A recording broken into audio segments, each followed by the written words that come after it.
Hello.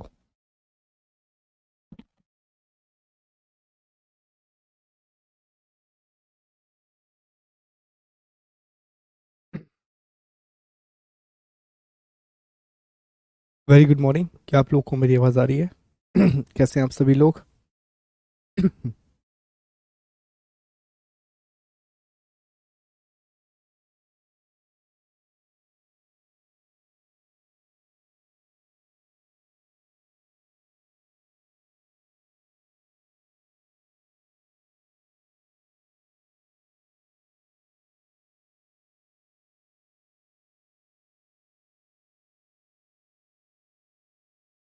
Okay, बताइए एक बार, क्या मैं आप लोगों के लिए ऑडिबल हूँ?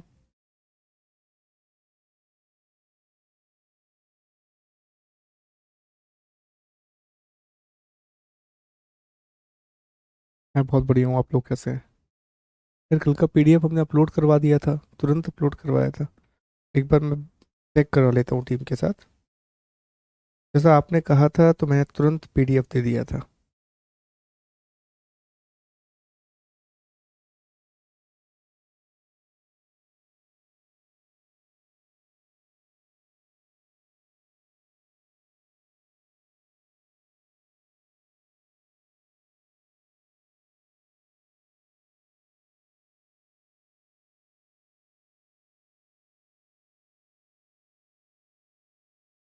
ठीक है, चले।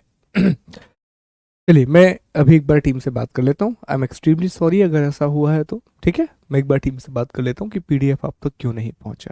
ठीक, चले। तो अभी हम सेशन को शुरू करेंगे और आज से हमें भारत में यूरोपीय कंपनियों के आगमन को पढ़ना है। यूरोपियन कंपनीज के अराइवल को हमें डिस्कस करना है। हम जान रहे होंगे कि यूरोपीय कंपनियां भारत में किस तरह से आती हैं, उनके आने के कारण क्या रहे, और जो अलग अलग यूरोपीय कंपनियां भारत आईं जैसे कि पुर्तगाली, डच, अंग्रेज, डेनिस, फ्रेंच, इन्होंने भारत में आकर के क्या किया।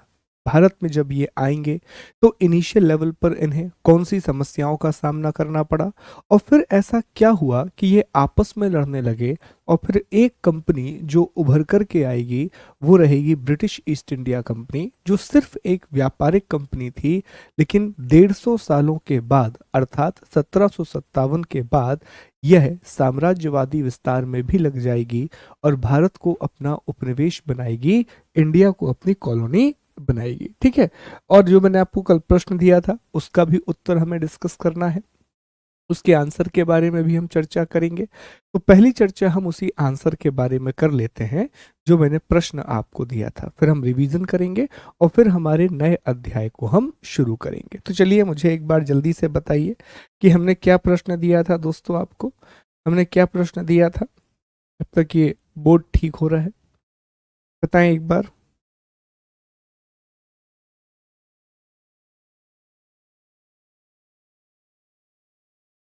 अब तीन दो पेज छोड़ दीजिए, दो पेज सफिशिएंट रहेंगे, ढाई पेज, दो ढाई पेज। ठीक है, ढाई पेज छोड़ दीजिए दोस्तों, ढाई पेज सफिशिएंट रहेंगे। ठीक है। हाँ, लिखा है आप लोगों ने आंसर। चलिए, अभी रोज आपको मैं क्वेश्चंस देने वाला हूँ। ठीक है, आज भी एक क्वेश्चन मिलेगा बढ़िया सा। उसकी व्यवस्था होने वाली नहीं थी। मैं टीम से बात करूंगा आज इस बारे में कि कोई ऐसी व्यवस्था की जाए जिससे आप लोग अपने आंसर मुझे भेज पाएं, तो आपको जल्दी ही बता दिया जाएगा। प्रश्न पूरा बताइए मुझे। उपनिवेशवाद क्या था? हाँ, उपनिवेशवाद पर एक लेख लिखना था। हाँ, भारत में ब्रिटिश उपनिवेशवाद पर लेख लिखना था। प्रश्न ये था दोस्तों, प्रश्न जो पूछा गया था वो ये था कि भारत में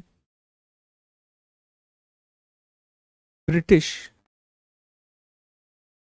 उपनिवेशवाद उपनिवेशवाद पर लेख, an article on the colonialism in India. तो याद रखिए, हमने कल आपको बताया था कि कोई भी उत्तर जो आप लिखने के लिए जाते हैं उसके तीन हिस्से होते हैं दोस्तों। एक उसमें होता है इंट्रोडक्शन, फिर दूसरा उसमें होता है बॉडी, और तीसरा उसमें होता है कंक्लूजन। ये तीन हिस्से किसी भी आंसर के निकल करके आते हैं, इंट्रो, बॉडी और कंक्लूजन। अब यहाँ पर सबसे पहले हम बात कर लेते हैं इंट्रोडक्शन की। तो हमने कल आपको क्या समझाया था कि जब भी आप इंट्रोडक्शन लिखते हैं तो इंट्रोडक्शन में उस टॉपिक की एक बेसिक जानकारी आपको डिलीवर करनी होती है, उसके बारे में जो मूलभूत बातें हैं वो आपको बतानी होती है। तो अब मैं पहले आपसे पूछूंगा कि आप लोगों ने इंट्रोडक्शन में क्या लिखा है दोस्तों? आप लोगों ने इंट्रोडक्शन में क्या लिखा है? बताइए मुझे एक बार, क्या लिखा है इंट्रोडक्शन में आप लोगों ने? आज से डिक्टेट ही होगा विवेक, आज पूरा डिक्टेट होगा, ठीक है।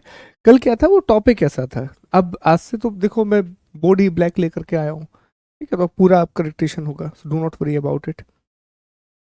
विवेक शायद आप एनसीईआरटी वाली क्लास में भी हो, अगर मैं सही हूँ तो, है ना?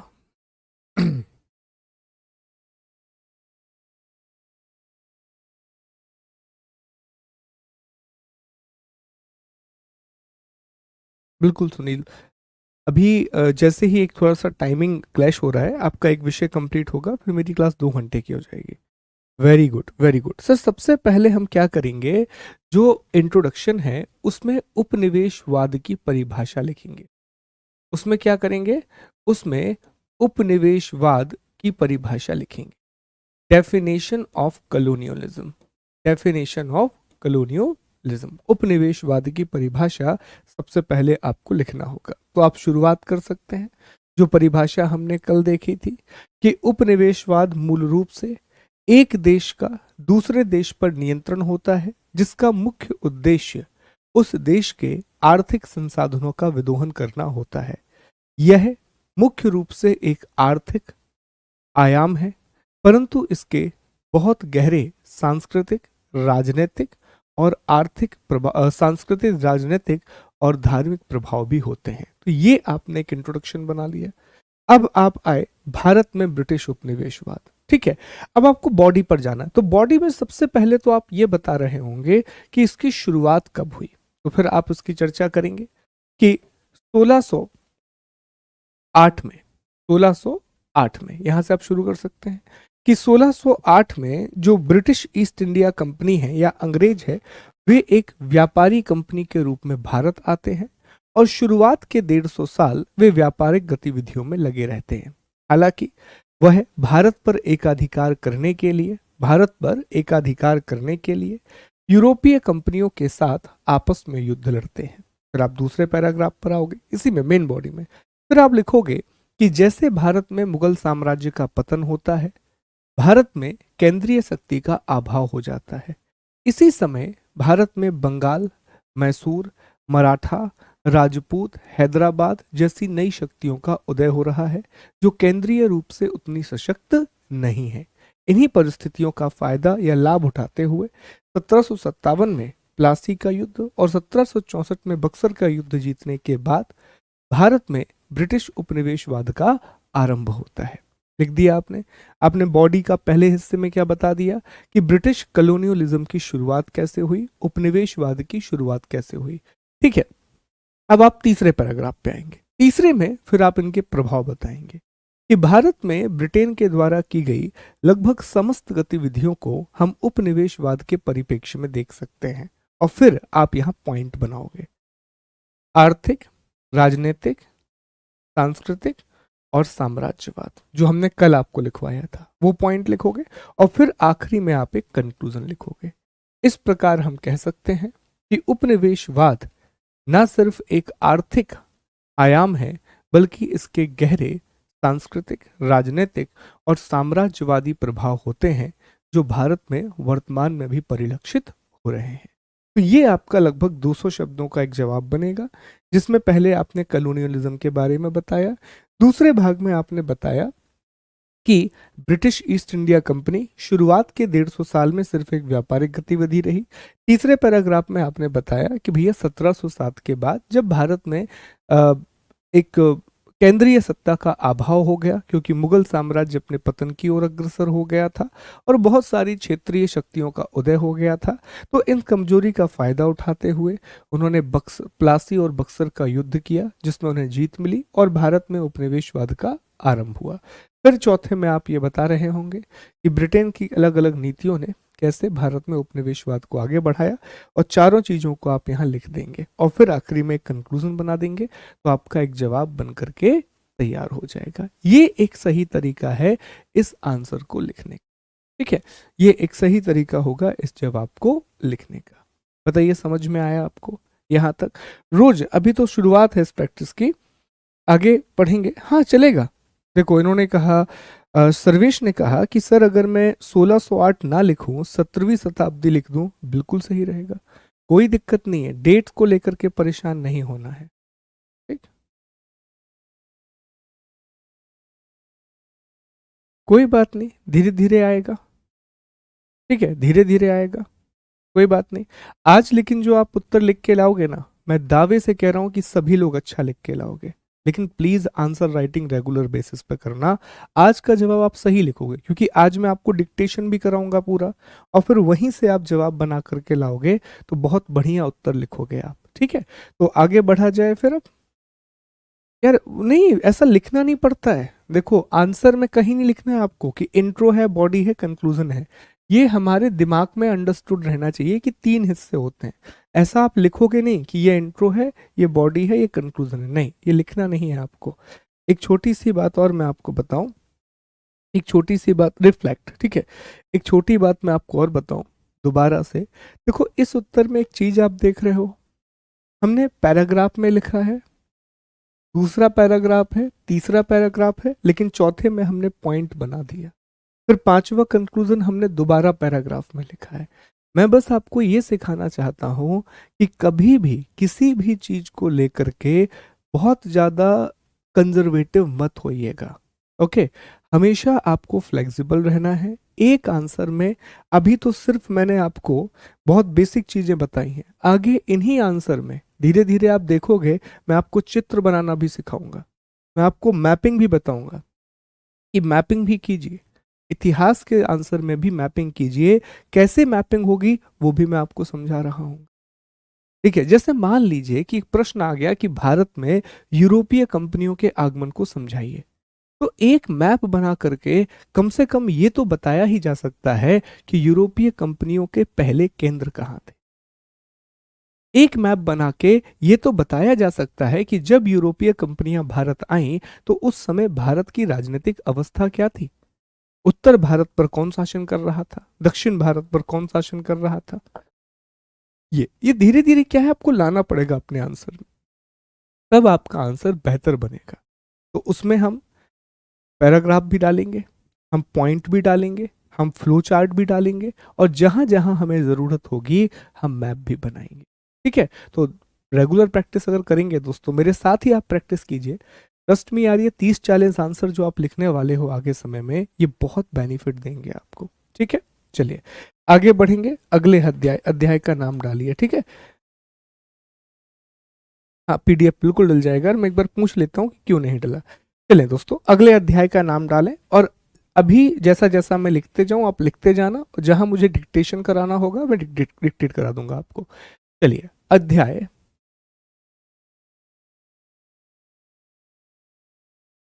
टू, चैप्टर 2, भारत में, भारत में यूरोपीय कंपनियों का आगमन। भारत में यूरोपीय कंपनियों का आगमन, advent of European companies in India. ठीक है, ओके। तो इसमें हम क्या क्या पढ़ेंगे, पहले एक बार हम लिस्ट बना लेते हैं कि हम इसमें क्या क्या पढ़ने वाले हैं। तो देखिए, सबसे पहले हम जानेंगे कि कौन कौन सी यूरोपीय कंपनियां भारत आई। ये हमारा पहला पॉइंट होगा कि कौन कौन सी यूरोपीय कंपनियां इंडिया आई। इसके बाद दोस्तों हम समझेंगे इनके आगमन का कारण, कि ये भारत क्यों आई, ऐसे क्या रीजन हो गए कि इन्हें भारत आने की आवश्यकता पड़ी, तो हम इनके कारणों का अध्ययन करेंगे। फिर हम चर्चा करेंगे 18वीं सदी में भारत की स्थिति, situation of India in 18th century, situation of India in 18th century. फिर हम चर्चा करेंगे दोस्तों पुर्तगाल के बारे में, कि पोर्चुगीज इंडिया कैसे आए, पोर्चुगीज के बारे में। फिर हम जानेंगे डच के बारे में, कि डच इंडिया कैसे आए। फिर हम चर्चा करेंगे अंग्रेजों के बारे में, ब्रिटिश ईस्ट इंडिया कंपनी के बारे में। फिर हम थोड़ी सी चर्चा करेंगे डेनिस के बारे में, डेनिश के बारे में। ओके, और आखिरी में हम चर्चा करेंगे फ्रांसीसी अर्थात फ्रेंच तथा कर्नाटक युद्ध, कर्नाटक युद्ध, French and Karnataka war, French and Karnataka war. तो इतनी बातों की चर्चा हमें इस अध्याय में करनी है। पहले हमें यह समझना होगा कि कौन कौन सी यूरोपीय कंपनियां भारत आई हैं, इनके आगमन का कारण क्या रहा है, 18वीं सदी में भारत की स्थिति क्या थी, जो 18th सेंचुरी है, मतलब 1700 से लेकर के हम बात कर रहे हैं 1700 से लेकर के 1799 तक की। इस समय भारत की स्थिति क्या है, इंडिया में क्या हो रहा है, कैसे मुगल साम्राज्य कमजोर हो चुका है और उसकी जगह बहुत सारे छोटे छोटे एम्पायर बन चुके हैं। मराठा भारत की एक नई शक्ति के रूप में उभर रहे हैं, और वहीं दूसरी ओर विजयनगर साम्राज्य का भी धीरे धीरे पतन होने लगा है। ठीक है, फिर हम जानेंगे पुर्तगालियों के बारे में, पुर्तगाली इंडिया किस रूट से आए थे ये भी जानेंगे। हम ये भी चर्चा करेंगे कि वास्को डिगामा का क्या योगदान है, पुर्तगाल के गवर्नर कौन कौन से थे, ब्लू वाटर पॉलिसी क्या थी, ब्लू वाटर पॉलिसी के बारे में हम डिस्कस करेंगे। फितोरियोत के बारे में जानेंगे, और ये भी जानेंगे कि पुर्तगालियों का भारत में क्या योगदान है, इनका डिक्लाइन कैसे हुआ, पूरी चीजें पढ़ना है हमें। फिर इसी तरह डच 2 लाइन के हैं, ज्यादा परेशान नहीं होना है। अंग्रेजों के बारे में भी बेसिक इन्फॉर्मेशन, क्योंकि अंग्रेज तो बहुत डिटेल में पढ़ना है, तो अभी बहुत बेसिक इन्फॉर्मेशन, 5-6 लाइन की इन्फॉर्मेशन की जब ये आए तो भारत में शासन किसका चल रहा था, बहुत बेसिक जानकारी। ठीक है, डेनिश अगेन बहुत बेसिक इन्फॉर्मेशन, मतलब डच अंग्रेज डेनिश ये आधा घंटे का टॉपिक है, क्योंकि अभी हमें बेसिक पढ़ना है इनके बारे में। फिर हम फ्रांसीसियों के बारे में पढ़ेंगे, और जब हम फ्रांसीसियों के बारे में पढ़ेंगे तो यहीं पर हमें जानना होगा कि फ्रेंच और यूके ये यूरोप में भी बहुत बड़े राइवल हैं, और यहाँ पर भी एक बहुत बड़े राइवल के रूप में ये उभर करके आएंगे, और इनके बीच में कर्नाटक युद्ध लड़े जाएंगे। तो कर्नाटक युद्ध क्या थे, कौन से युद्ध के बाद कौन सी संधि हुई, इन सब बातों को हमें जानना है। ठीक है, चले तो सबसे पहले हम पहला पॉइंट अपना पढ़ना शुरू करते हैं, और हमारा पहला पॉइंट होगा दोस्तों 2.1, यूरोपीय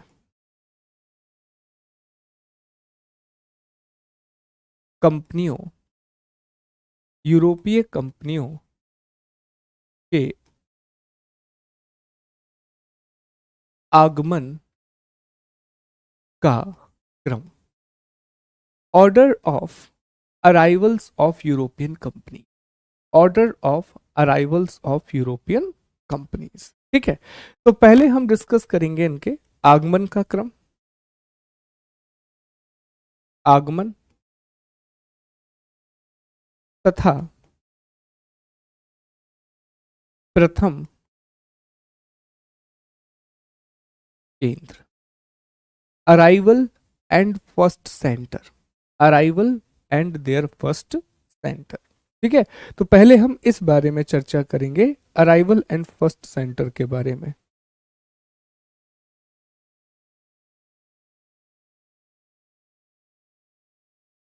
तो सबसे पहले भारत आने वाली कंपनी कौन सी थी, पुर्तगाली, ये भारत सबसे पहले आए दोस्तों।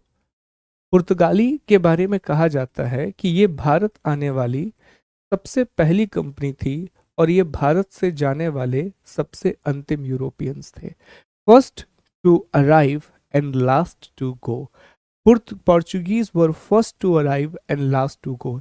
ये 1498 में इंडिया आते हैं, 1498 में ये भारत आते हैं और 1961 तक ये भारत में रहेंगे, 1961 तक ये इंडिया में रहेंगे। और हम जानेंगे भी ऑपरेशन विजय वगैरह के बारे में, कैसे हुआ, क्या हुआ, इनके पतन के बारे में आपको और विस्तार से पता चलेगा। और इन्होंने भारत में जो अपना पहला केंद्र है वो कोचीन में खोला था। ठीक है, कहां पर? कोच्चि, केरल, 1503। ठीक है, इन्होंने अपना पहला केंद्र कहां पर खोला था? कोचीन में खोला था, केरल में। इसको फिर से लिख दे रहा हूं, कोचीन, केरल।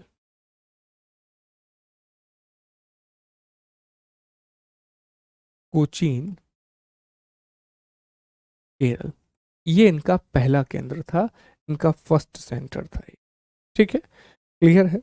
अब इसके बाद कौन आया देख लेते हैं, और अभी मैं मैप भी बना लेंगे कि कोचीन कहाँ पर है, तो एक बेसिक जानकारी आपको मिल जाएगी। देखिए, पुर्तगालियों के बाद जो दूसरी कंपनी भारत आएंगे वो है डच। डच मतलब नीदरलैंड के लोग। डच मतलब नीदरलैंड के लोग। ठीक है, ये डच दूसरे नंबर पर भारत आ रहे होंगे। ठीक, और जो डचेस हैं वो लगभग 1605 में भारत आएंगे और 1759 के आसपास इंडिया से चले जाएंगे। बेसिकली इनका एक युद्ध होगा जिसे बेदरा का युद्ध कहा जाता है। उसके बाद ये अंग्रेजों को सौंप करके सारी चीजें भारत से एग्जिट कर लेंगे, और भारत से एग्जिट करने के बाद अब ये ज्यादा ध्यान लगाएंगे इंडोनेशिया की ओर। ठीक है, डचेस आते हैं, और डचेस ने जो अपना पहला कारखाना है वो मसूली पट्टनम में खोला था। सर, ये मसूलीपट्टनम कहाँ पर है? दोस्तों, ये आंध्र प्रदेश में। कहाँ पर है? आंध्र प्रदेश में है। और 1605 में इन्होंने अपना पहला कारखाना मसूलीपट्टनम में खोला था। मसूलीपट्टनम में दो कंपनियां अपना पहला कारखाना खोलेंगी, एक तो डच और दूसरा अंग्रेज। ठीक है, तो पुर्तगाली अपना पहला कारखाना कहाँ खोल रहे हैं? केरल, कोचीन। ये मैच द कॉलम में आती हैं चीजें। डच अपना पहला कारखाना कहाँ पर खोल रहे हैं? मसूलीपट्टनम में खोल रहे हैं। याद रखने वाली बातें हैं, इंपॉर्टेंट बातें। ठीक है, डच के बाद अब भारत आने वाली कंपनी है अंग्रेज। अब इंडिया आएंगे ब्रिटिशर्स, अंग्रेज, ब्रिटिशर्स। ठीक है, और अंग्रेज आप जान ही रहे हैं कि 1608 में ये भारत आए, 1608 में ये भारत आए और 1947 में ये भारत से चले गए। और इन्होंने भी अपना पहला कारखाना मसूलीपट्टनम में खोला था। इन्होंने भी अपना पहला कारखाना कहाँ खोला था? मसूलीपट्टनम में खोला था, जो अगेन आंध्र प्रदेश में आता है। और पहला कारखाना इन्होंने 1611 में खोला।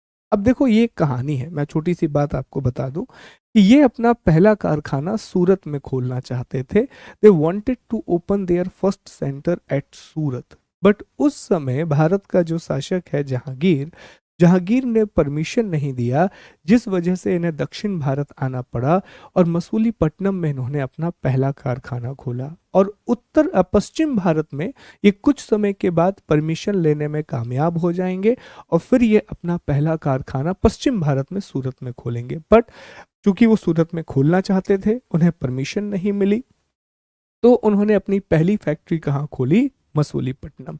अच्छा, एक बात मैं अभी स्पष्ट कर दूं कि यहाँ पर ये जो फैक्ट्री शब्द का इस्तेमाल किया जा रहा है, यहाँ पर फैक्ट्री शब्द का अर्थ किसी भी प्रकार से मॉडर्न फैक्ट्रीज नहीं है। मॉडर्न फैक्ट्री क्या होती है? जहाँ पर प्रोडक्शन का काम हो रहा होता है। यहाँ पर जो फैक्ट्री शब्द है, इसका अर्थ है दोस्तों कि ये इस पूरे के पूरे क्षेत्र में एक ये वेयर हाउस बनाते थे, और वेयर हाउस को ही ये फैक्ट्री कहा करते थे, जहां पर ये भारत के अलग अलग जगह से सामान ला करके कलेक्ट करते थे। उस सामान को फिर पोर्ट या जहाज के माध्यम से ले जाया जाता था। ठीक है, तो आप देखेंगे कि शुरुआत में अधिकांश जो केंद्र हैं, अधिकांश जो फैक्ट्रियां हैं, वो हमेशा से समुद्र के किनारे बनेंगी, क्योंकि वहीं से सी रूट के द्वारा इस सामान को भेजा जाता था दोस्तों। ठीक है, तो फैक्ट्री शब्द का मतलब यहाँ पर वेयरहाउस से है, ना कि एक कारखाने से है। अंग्रेज क्लियर हो गया। तो पहले नंबर पोर्चुगीज आए, फिर डचेस आए, फिर ब्रिटिशर्स आए। इसके बाद अब जो आएंगे दोस्तों, वो रहेंगे डेनिस। डेनिस भी बहुत लंबे समय तक यहाँ पर नहीं टिकने वाले हैं, पर अगला जो रहेगा, अब यहाँ डेनिस आएंगे दोस्तों।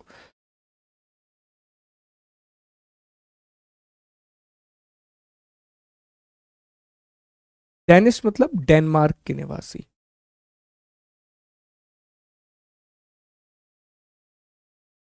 ये 1620 में भारत आएंगे और लगभग 1754 के आसपास ये भारत से चले जाएंगे। और इन्होंने जो अपना पहला कारखाना है, ये फ्रैंक्यूबर में खोला था, जो तमिलनाडु में आता है। इसके ईयर को लेकर के बहुत कंफ्यूजन है। किसी जगह पे 1625 लिखा है, किसी पे 1630 लिखा है, इसलिए हम ईयर नहीं लिखेंगे, वो ईयर पूछेगा भी नहीं आपसे। बस याद रखना, तमिलनाडु में एक जगह है ट्रैंकोबर, तो ट्रैंकोबर में इन्होंने अपना पहला कारखाना खोला था। जो डेनिश है, डेनिस ने अपनी पहली फैक्ट्री कहाँ पर खोली? ट्रैंकोबर में इन्होंने अपनी पहली फैक्ट्री खोली थी। इसके बाद आखिर में, सबसे आखिर में जो आएंगे दोस्तों, वो रहेंगे फ्रांसीसी। वो कौन रहेंगे? फ्रांसीसी रहेंगे दोस्तों। तो आखिरी में फ्रांसीसी भारत आएंगे। फ्रांसीसी मतलब फ्रांस के निवासी। ये 1668, काफी समय के बाद ये भारत आएंगे। 1668 में ये भारत आएंगे और 1954 में ये भारत से जाएंगे। ठीक है, और इन्होंने अपना जो पहला कारखाना खोला, इन्होंने अपनी पहली फैक्ट्री सूरत में खोली। इन्हें परमिशन आसानी से मिल गई, क्योंकि अब मुगल साम्राज्य ये समझ चुका था कि अगर ये कंपनियां यहाँ पर रहती हैं, तो इन कंपनियों के रहने से हमें लाभ मिलेगा, और अल्टीमेटली टैक्स कलेक्शन में वृद्धि हो रही थी, जिस वजह से आप देखेंगे कि फ्रांसीसियों को जो अनुमति है, वो आसानी से मिल जाती है, बहुत जल्दी इनको अनुमति मिल जाती है। तो ये भारत में यूरोपीय कंपनियों के आगमन का क्रम है, और ये उनके द्वारा खोले गए केंद्र हैं। अब इसी चीज को अगर मैं मैप पर बनाऊं, तो मैप पर ये चीजें कुछ ऐसी दिखाई देंगी। ठीक है, ये हमने एक मैप बना लिया। अब इसमें आप देखें, तो अगर मैं आपसे पूछूं कि भैया बताइए, आप लोग मुझे कमेंट करके बताइए कि पुर्तगालियों ने अपना पहला कारखाना कहाँ पर खोला था? तो ये पोर्चुगीज का पहला सेंटर यहाँ था। ठीक है, यहाँ पर पुर्तगालियों का पहला कारखाना था। पुर्तगाल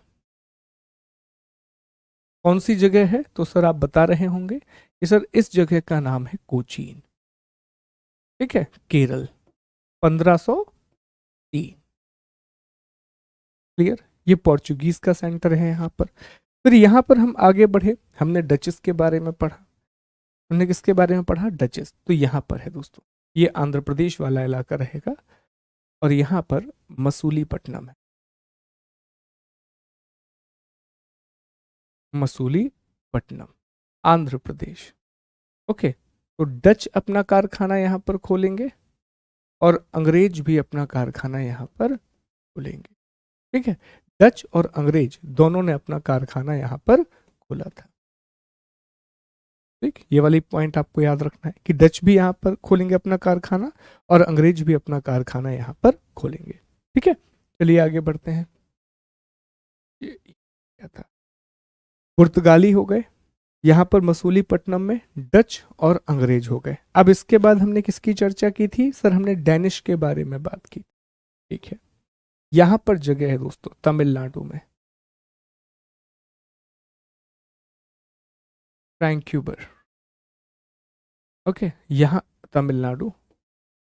यहाँ अपना कारखाना कौन खोलेंगे? तो सर डेनिश। डेनिश यहाँ पर अपना कारखाना खोलेंगे। ठीक है, इनका ईयर कंफर्म नहीं है, इसलिए हम ये नहीं लिखेंगे। डेनिश।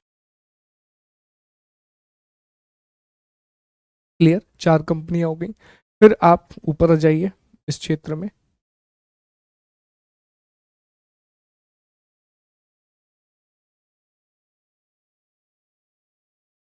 यहां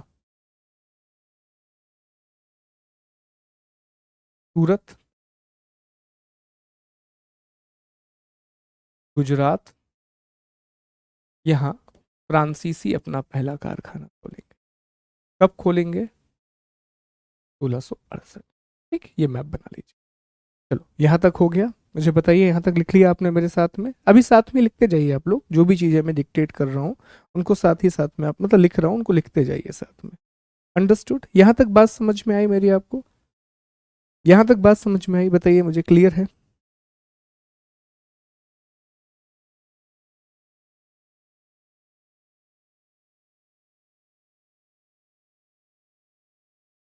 हाँ, स्वीडिश भी आए थे पर उनका समय बहुत छोटा सा है। स्वीडिश भी आए थे, बिल्कुल आए थे। ठीक है, क्लियर है? ओके, बना लिया आपने सारी चीज़ों को?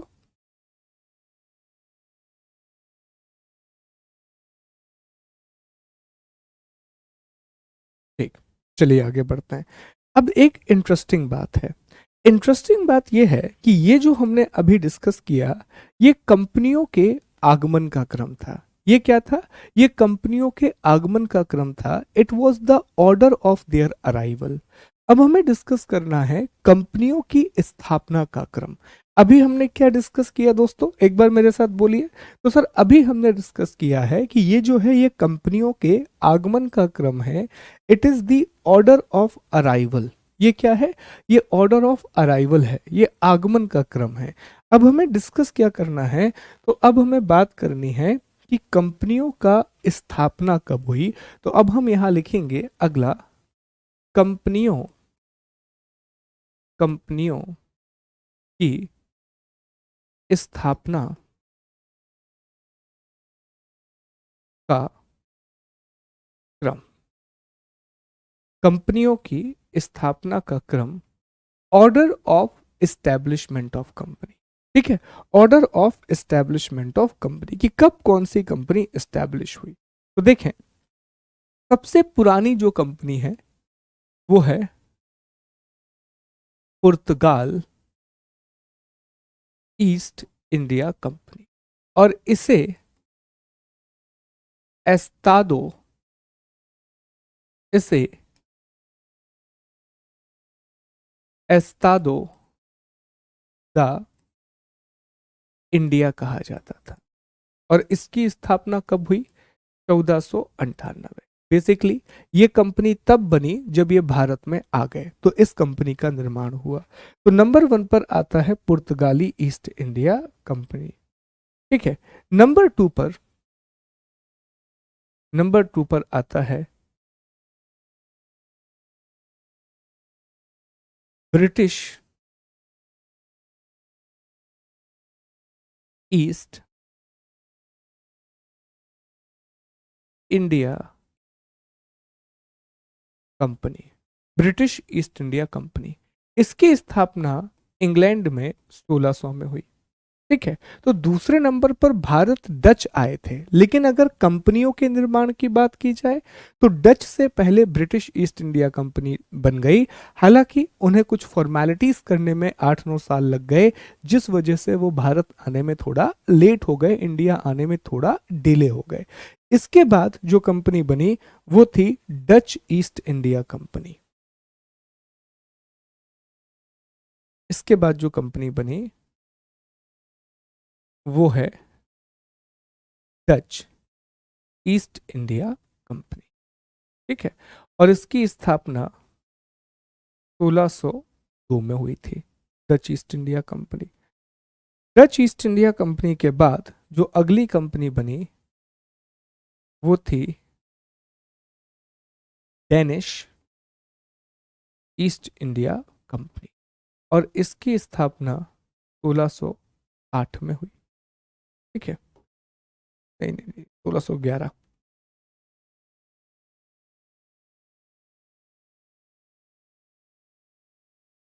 फिर आखिरी में आती है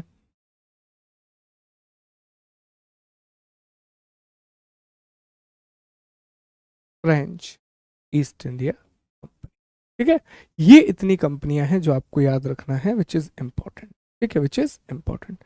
और फ्रेंच ईस्ट इंडिया कंपनी जो है वो 1616 में बनी। एक बार मैं डच ईस्ट इंडिया कंपनी के समय को देख लूं जरा।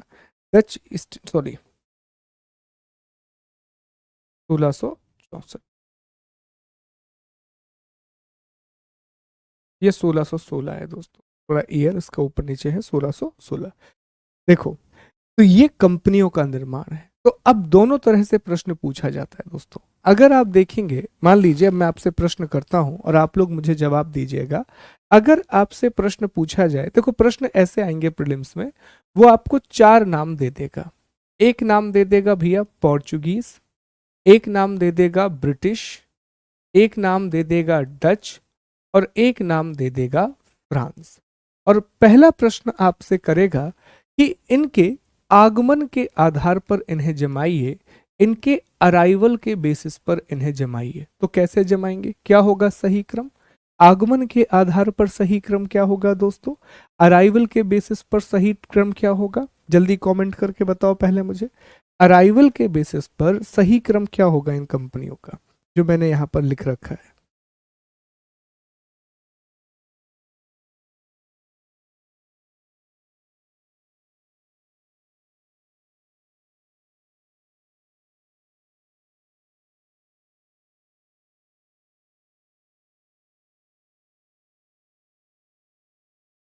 हाँ, क्योंकि कंपनी की जो स्थापना है, पांचवी वाली की डेट 1664 है, 1664।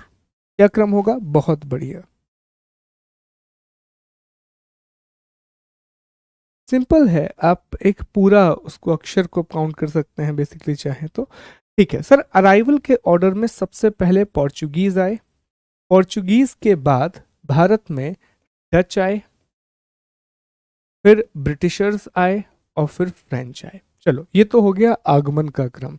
लेकिन अगर वो आपसे प्रश्न पूछ ले, यही 4 ऑप्शन देके, कि कंपनियों की स्थापना के क्रम को बताइए, कंपनियों की स्थापना के क्रम को बताइए, तो क्या जवाब होगा आपका? तो सबसे पहले कौन सी कंपनी बनी थी सर? सबसे पहले पुर्तगाल कंपनी बनी थी।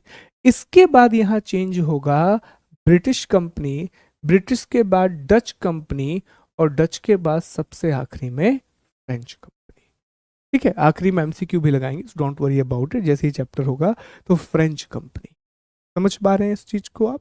तो पहले पोर्चुगीज आए, सॉरी, पहले पोर्चुगीज की कंपनी बनी, फिर ब्रिटिश की कंपनी बनी, फिर डच की कंपनी बनी, और फिर फ्रांस की कंपनी बनी। तो ये दोनों बातें आपको पता होनी चाहिए, क्योंकि प्रश्न इस तरह से पूछा जा सकता है। तो मेक श्योर कि आपको ये याद रहे। ठीक, चले, इतनी कहानी तो हमने डिस्कस कर ली सर। हमने चर्चा कर ली कि ब्रिटिश कंपनियां किस तरह से भारत आई, क्या हुआ, ये हमने जान लिया। अब हम आगे बढ़े और हम इस बात की चर्चा करें कि आखिर ये कंपनियां भारत क्यों आई, इनके आने का कारण क्या था, व्हाट वाज द रीजन। ठीक है, तो पहले आप मेरे साथ क्या करेंगे, ये जो मैं एक छोटा सा यहाँ पर हम शॉर्ट नोट बनाएंगे, तो वो भी आप बनाएंगे, और फिर मैं आपको प्रॉपर डिक्टेट कराऊंगा एक प्रश्न उत्तर की तरह, तो वो भी आप लिखेंगे। तो जो मैं बोर्ड पर लिखने वाला हूँ, तो वो तो आपको लिखना ही है, पर उसके साथ साथ 2 चीजें मैं आपको अलग से बताऊंगा, वो भी आपको समझना है। लेकिन पहले हम इसको समझेंगे, मैप के थ्रू समझेंगे कि ऐसा क्या हुआ कि आखिर इन कंपनियों को आना पड़ा। तो ये हमारा दूसरा टॉपिक होगा इस अध्याय का, 2.2, और हेडिंग लगा लीजिए, भारत में, भारत में यूरोपीय, भारत में यूरोपीय कंपनियों के आगमन का कारण, भारत में यूरोपीय कंपनियों के आगमन का कारण, ये बहुत अच्छे से पढ़ना है। Reason behind the arrivals of European in India. ठीक, चलो अब थोड़ा सा पहले मैप के थ्रू हम समझ लेंगे, फिर मैं आपको पूरी बातें लिखवा रहा हूँ। ओके, देखो पहले हमें यह समझना होगा कि सर, क्या वास्को डिगामा से पहले भारत और यूरोप के बीच में ट्रेड नहीं होता था? वास्को डिगामा के आने से पहले क्या इंडिया और यूरोप के बीच में ट्रेड नहीं होता था? तो पहले हम इस बात को जानें कि दोस्तों, भारत और यूरोप के बीच में जो व्यापार है वो बहुत पुराने समय से होता रहा है, बहुत एंशियंट टाइम से होता रहा है। आप याद करें, अगर आपने थोड़ा पढ़ा है तो एक सीरियल आया करता था पोरस। किसी ने देखा है वो सीरियल? तो पोरस नाम का एक सीरियल आया करता था और उसमें ये दिखाया गया है कि एक लड़ाई होती है जिसमें एक तरफ ग्रीक का एक योद्धा अलेक्जेंडर, जिसे हम सिकंदर के नाम से जानते हैं, और भारत का योद्धा पोरस होता है। तो उस समय की बात है, ये मैं बात कर रहा हूँ तकरीबन जब मगध हुआ करता था, महाजनपद के समय की हम बात कर रहे हैं। लगभग हम 3री शताब्दी ईसा पूर्व की बात कर रहे हैं। इतनी पुरानी बात कर रहा हूं मैं आप लोगों से, ठीक है। तो उस समय भी जब ग्रीक के लोग भारत आकर के युद्ध लड़ सकते हैं, तो क्या भारत का व्यापार नहीं होता होगा यूरोप से? तो अगर हम सबसे पुराने रास्ते की बात करें, तो सबसे पुराना जो रास्ता था वो इस तरह से जाता था, वो चाइना का सिल्क रूट था।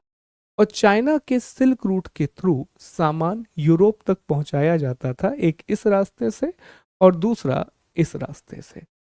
तो ये स्थल मार्ग है। चाइना के सिल्क रूट के थ्रू भारत का व्यापार स्थलीय देशों से होता हुआ यूरोप तक होता था, तो व्यापार होता था। फिर दूसरा जल मार्ग भी थे, दूसरा कुछ ऐसे रास्ते भी थे जहां पर आप पानी के थ्रू पहुंच सकते हैं। कैसे? पहला रास्ता जो पानी के थ्रू होकर के जाता था दोस्तों, वो रास्ता था आप भारत से सामान लेकर के जाइए और यहाँ पर फारस की खाड़ी तक पहुंच जाइए, और फिर यहाँ से ईरान और इराक के थ्रू, ईरान इराक के थ्रू इस सामान को यूरोप तक पहुंचा दिया जाता, इस सामान को यूरोप तक पहुंचा दिया जाता था। दूसरा रास्ता यह था कि यहां से सामान आप अरब सागर लाल सागर के तहत लेकर के आइए और इस सामान को आप मिस्र पहुंचा दीजिए। उस समय स्वेज कैनाल नहीं थी। अब मिस्र में सामान पहुंचने के बाद यहां से अगेन स्थलीय मार्ग के द्वारा ये सामान यूरोप पहुंचा दिया, ठीक है। स्थलीय मार्ग के द्वारा ये सामान यूरोप पहुंचा दिया जाएगा। तो प्राचीन समय में भी रास्ते थे, प्राचीन काल में भी रास्ते थे। हमें ये समझना है कि ऐसा क्या हो गया कि यूरोपियों को एक नए समुद्री मार्ग की तलाश करनी पड़ी और वास्को डिगामा जो है वो केप ऑफ गुड होप होते हुए लिस्बन से निकला और केप ऑफ गुड होप होते हुए भारत पहुंच गया। तो प्राचीन काल में भी काम तो हो ही रहा था, ठीक है। तो ऐसा क्या हुआ? अब एक बात मैं आपको और बता दूं कि ये व्यापार हो कैसे रहा था। इस व्यापार में होता ये था, मैं मॉडर्न पे आ गया हूं, अब मैं मॉडर्न हिस्ट्री की बात कर रहा हूं। तो मॉडर्न टाइम पीरियड पर यह होता था दोस्तों, ध्यान दीजिएगा, कि भारत से ये जो पूरा का पूरा सामान है, एग्जाम्पल के लिए यहाँ पर कुछ व्यापारी हैं, तो भारत से ये जो सामान है ये अरबी और तुर्की व्यापारी ले जाया करते थे यहाँ तक, ठीक है। अरबी और तुर्की व्यापारी ये सामान यहाँ तक ले जाया करते थे। फिर इसको ये आगे ले जाएंगे यहाँ से, हाँ, यहाँ से फिर इटली के व्यापारी आ जाएंगे और इटली के व्यापारी जहाज में सामान भर के इटली तक ले जाया कर, यहाँ तक सामान आएगा, फिर यहाँ पर आ जाएगा, यहाँ से इटली के व्यापारी और यहाँ से भी इटली के व्यापारी। तो हर जगह इस पूरे क्षेत्र में दो तरह का व्यापार हो रहा था। व्यापार किस तरह हो रहा था कि पहले भारत से कोई सामान निकलेगा तो भारत से ये सामान अरबी लोग लेकर के जाएंगे, ठीक है। और अरबी लोग ये सामान किसको दे देते थे? इटली वालों को दे देते थे और इटली वाले फिर इसे पूरे यूरोप में फैला देते थे, इसे पूरे यूरोप में बेच दिया करते थे। तो इस तरह से व्यापार हो रहा है। इटली मुख्य रूप से व्यापार कर रहा है और उस समय इटली नाम का कोई देश नहीं था। इटली में यहाँ पर अलग अलग राज्य हुआ करते थे। जैसे एक राज्य जेनोवा, जेनेवा नहीं कह रहा हूं मैं, जेनोवा नाम का राज्य होता था। यहाँ पर एक वेनिस नाम का राज्य होता था। यहाँ बेजेंटाइन साम्राज्य होता था। तो अलग अलग यहाँ पर राज्य होते थे। हमें बस इतना समझना है कि भारत से यूरोप की सीमा तक ये सामान अरबी व्यापारी ले जाते थे और यहाँ से इटली वाले लोग इसे पूरे यूरोप में फैला दिया करते थे। तो ये व्यापार के पुराने रास्ते हैं, ये ऑलरेडी एंशिएंट ट्रेड रूट हैं जिस तरह से हम व्यापार कर रहे थे। लेकिन इन सब को पार करते हुए यहाँ से वास्को डी गामा निकला और इस तरह से वो भारत पहुंच गया। ठीक है, उससे पहले यहां से कोलंबस निकला और कोलंबस गलती से भारत की जगह कहां पहुंच गया, कैरिबियन आइलैंड पहुंच गया और उसने इसी को इंडिया मान लिया, तो अभी भी इसे वेस्ट इंडीज कहते हैं। इसी के बाद अमेरिगो वेस्पुची आया, वो यहां पहुंच गया। पेड्रो कल्बेर आया, वो यहां पहुंच गया। बार्थोलोम्यू डियाज आया, वो यहां तक आया और फिर यहां से चला गया।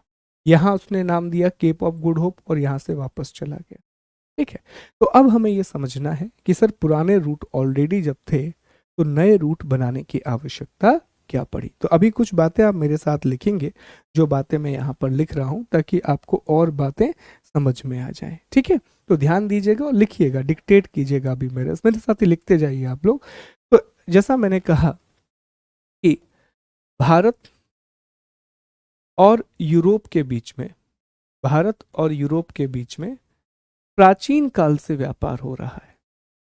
प्राचीन काल से व्यापार हो रहा है। इंग्लिश में से लिखेंगे इंडिया और India plus Europe, ancient trade, ancient trade. और ये व्यापार कैसे हो रहा है, तो जैसा हमने आपको बताया कि सर ये व्यापार स्थल मार्ग से भी हो रहा है, वाया सिल्क रूट,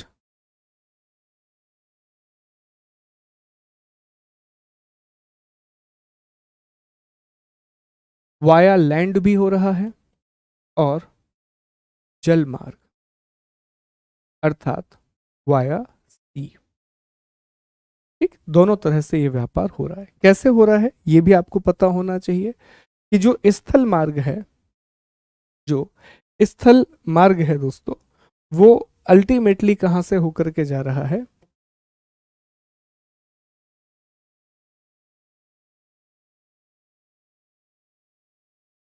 चीनी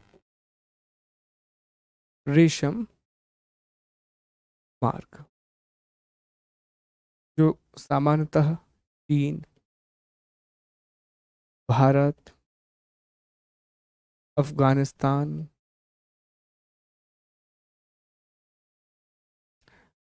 मध्य एशिया, फिर यूरोप, ऐसे पहुंचता था। ठीक है, तो ये हमारा स्थल मार्ग है। तो स्थल मार्ग शुरू से था, लैंड रूट शुरू से था। फिर जल मार्ग, जल मार्ग, सी रूट।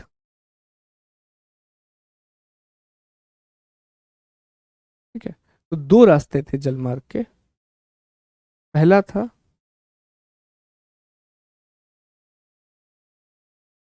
पारस की खाड़ी के द्वारा, via Persian gulf, via Persian gulf. दूसरा था लाल सागर के द्वारा, वाया रेड सी। तो दो रास्ते थे, एक था वाया पर्शियन गल्फ और दूसरा था वाया रेड सी। पर्शियन गल्फ और फिर दूसरा कौन सा था, रेड सी। ओके, एक मिनट। अब फारस की खाड़ी के द्वारा जो रास्ता था, यहां से सामान कहां पहुंचता था, तुर्की, और यहां से सामान पहले पहुंचता था इराक, इराक से कहां पहुंचता था, तुर्की। ये जो सामान है यहां पहुंचता था मिस्र, मिस्र से जनरली ये सामान कहां पहुंचता था, तुर्की। ठीक है, या फिर सीधा इटली, सीधा इटली। अब यहां से ये जो सामान है, ये पूरा सामान कहां पहुंच जाता था, इटली। और इटली में दो बड़े राज्य थे, एक वेनिस, एक वेनिस और दूसरा जेनोवा।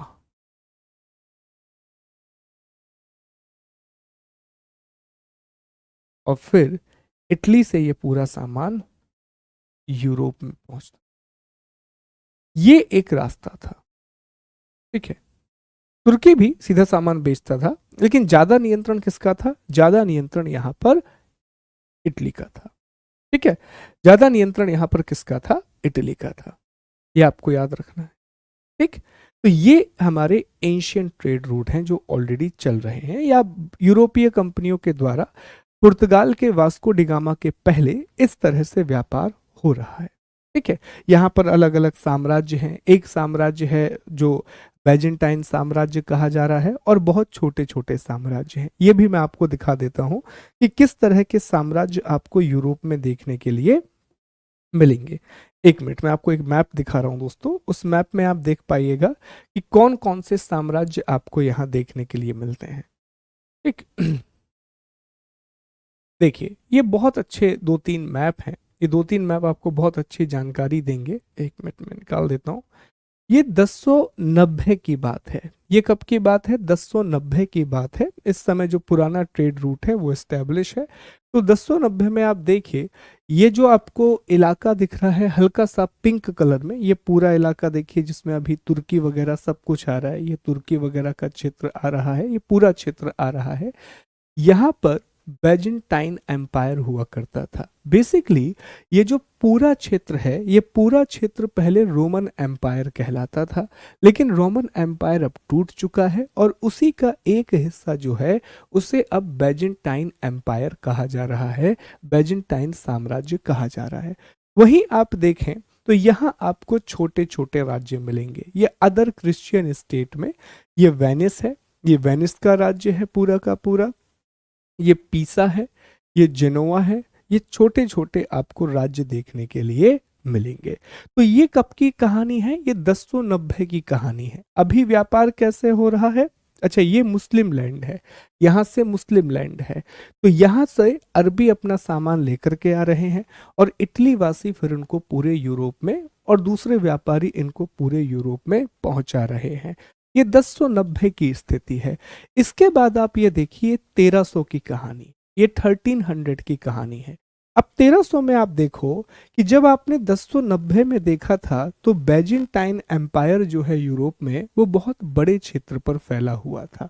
अब आप ध्यान दो तो अब बैजेंटाइन साम्राज्य का इलाका काफी छोटा हो गया है, और वहीं आप देखें तो जो मुस्लिम साम्राज्य है उसका इलाका बड़ा हो चुका है। मुस्लिम स्टेट का इलाका बड़ा हो रहा है। तो धीरे धीरे बैजेंटाइन साम्राज्य कमजोर पड़ रहा है, और वहीं आप देखें मुस्लिम साम्राज्य जो है वो आगे बढ़ रहा है। ठीक, और यहाँ पर छोटे छोटे क्रिश्चियन स्टेट हैं, और ये वही अभी भी वेनिस टिका हुआ है, अभी भी जेनोवा टिका हुआ है, पीसा टिका हुआ है। ये अलग अलग हैं। तो व्यापार अभी उसी रूट से हो रहा है जिस रूट से होना है। अगला मैप मैं आपको दिखाऊंगा कि इसमें सिचुएशन बदल जाएगी, और ये मैप रहेगा 1500 के आसपास का। क्या सिचुएशन बदलेगी उसकी चर्चा हम कुछ समय के बाद कर रहे होंगे। ठीक है, चलिए तो अभी आगे आते हैं, अगले टॉपिक पर बढ़ते हैं। उम्मीद करता हूं कि इस मैप से कम आपको यूरोप की स्थिति समझ में आ गई होगी कि ये वेनिस है, ये पीसा है, ये जेनोवा है, और इस तरह से सिचुएशन बदली है। पहले रोमन एम्पायर था, वो टूट गया, बैजेंटाइन एम्पायर निकल करके आ गया, वहां से बैजेंटाइन नाम का साम्राज्य बन के सामने आ गया।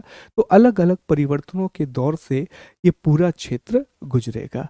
तो हमें ये समझ में आ गया कि पुराना व्यापार कैसे होता था, आखिर एंशियंट ट्रेड कैसे होता था। तो अब सवाल ये निकल के आता है कि सर, जब ये व्यापार हो रहा था, मतलब भारत से अरबी, अरबी से इटली, और भी दूसरे व्यापारी हैं, तो ऐसी क्या आवश्यकता पड़ी कि हमें नवीन मार्गों की खोज करना पड़ा, हमें नवीन समुद्री मार्गों का पता लगाना पड़ा, हमें नवीन समुद्री मार्ग का पता लगाना पड़ा, हमें न्यू ओशियन रूट का पता लगाना पड़ा। तो अब हम इसके कारणों को समझेंगे। तो पहले मैं आपको बेसिक तरीके से समझाऊंगा।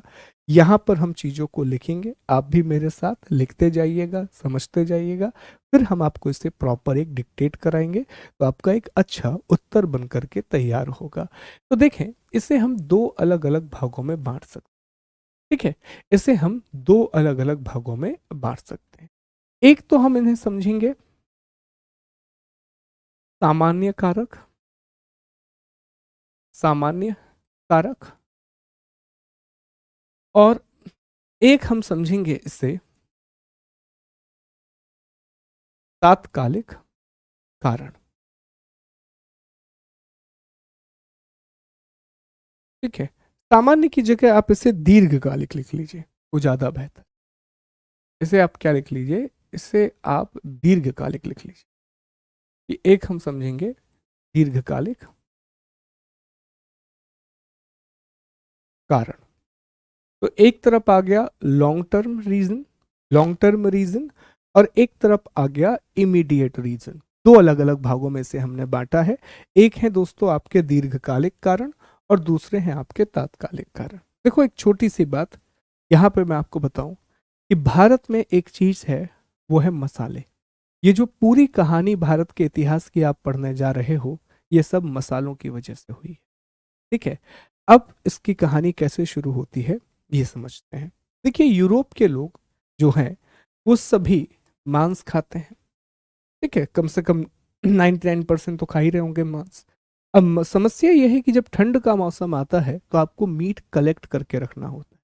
मीट क्या करना होता है, मीट आपको कलेक्ट करके रखना होता है, उसे एक जगह पर रखना होता है। अब अगर मीट को आप लंबे समय तक प्रिजर्व करना चाहते हैं तो उसके लिए आपको मसाले की जरूरत होती है।